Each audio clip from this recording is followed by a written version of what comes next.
We have trees with thorns. There's only three on our list.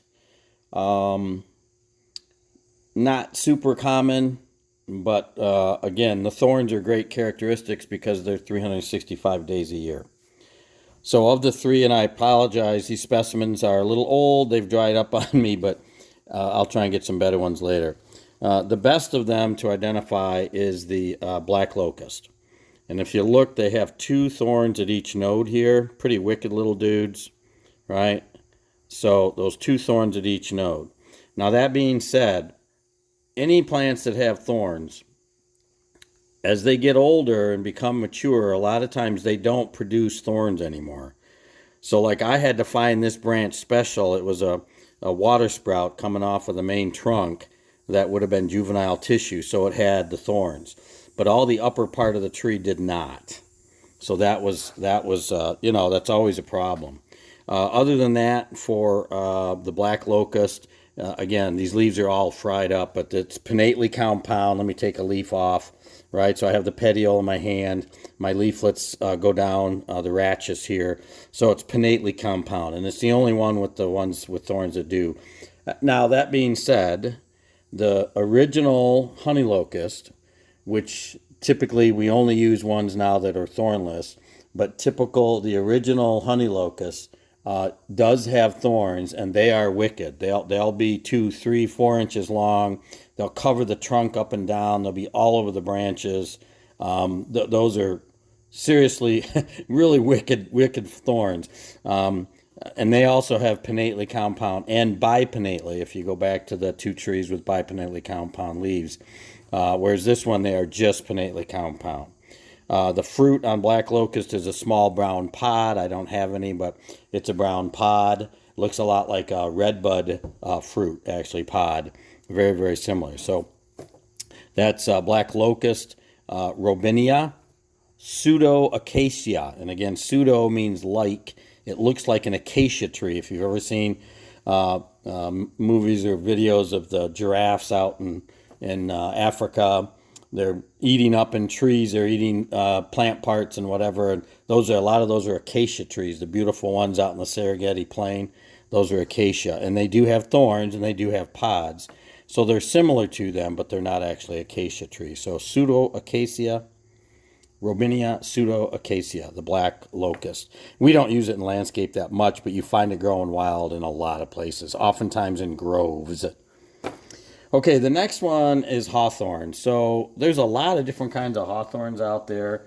We don't use them much anymore, but you will find them in older landscapes. So we got to look, right? Your powers of observation. There's no thorn. A lot of times the thorn finds you before you find it. And here's the one on this. That's pretty typical. This is Washington hawthorn again. Some people say it kind of has the maple-like leaf, right?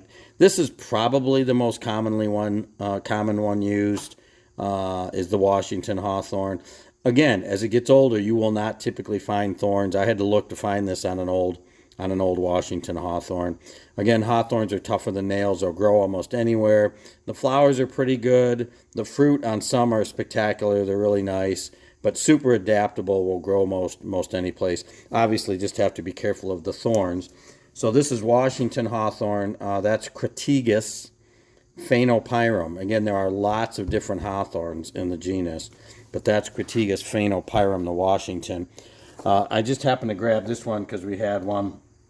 This is the Crataegus gruscali, the cockspur hawthorn with these. This is a great example of obovate leaf. Remember, so ovate would be like this. If the petiole was in my hand, it's wide at the bottom and then gets narrow. This is the opposite of that. So the petiole's in my finger, it's narrow and then broadens out. So these are obovate. Again, big thorns, right? 2-inch thorns, sometimes even more. So they can be quite showy. This is actually interesting. Here's a problem with hawthorns is rust. This is a rust disease on the particular plant. Now, they do have a thornless type of cockspur hawthorn, so you don't have that issue, but you still have the flowers and the fairly showy fruit.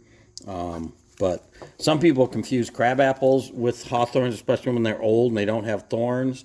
One of the differences is crab apples. We'll look at those in a different video, but they're born individually on spurs, right? Whereas hawthorns bear multiple fruit on one structure.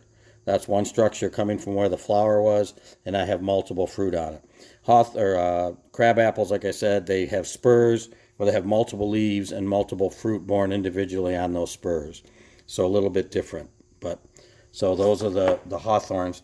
And then here's another one you don't see very often. We don't use it much anymore, but you'll find it growing a lot of times along the side of the roads, and because the M dots and O dots of the world used to use these because they're very salt tolerant. This is autumn olive. I'm sorry, Russian olive. We will cover autumn olive as one of our invasive shrubs. This is Russian olive, but very salt tolerant. So the dots of the world used to use them in freeways to put stuff in between the north and southbound lanes. Here's our thorns down here. Again, you're only going to find it on newer growth. That's juvenile. You're not going to find it on old plant parts. But they're scattered. They're covered. Let's see if I can wipe off this. Can you see the white on there? Now it won't wipe off. It's too late in the summer. But that's a downy substance that you can sometimes wipe right off. Let's go up here to the end of the stem. You can see how white it is here. That will wear off over the winter, and the stem will just be kind of an olive brown here. Some of this peeled off. But that's pretty distinct. The silver scales. These are all little itty-bitty scales. And I mean, if you just look at the leaf, the underside is pretty white, pretty silvery in color, and the top is super green. So I call this, again, a 60-mile-an-hour ID plant just because there's nothing really out here in the Midwest that grows with, well, I'll take that back, white poplar. White poplar can be this white on the underside of the leaves. So that's actually a good comparison plant. But if you remember from our petiole video, poplars have flattened petioles. This one does not, right? The leaf on the white poplar is completely different too. It looks more like almost like a maple leaf, whereas this one is a long, almost elliptical type leaf. But really identifiable with the white. When we get to autumn olive, the shrub, it has white scales on the back, not as prominent, and also has some brown scales. So that'll be a different one. So a little bit of a nasty name on the Russian olive is Elaeagnus angustifolia. I just think about the dusty foliage, right? Okay, trees with thorns. Easy to ID, 365 days a year if you can find the thorns.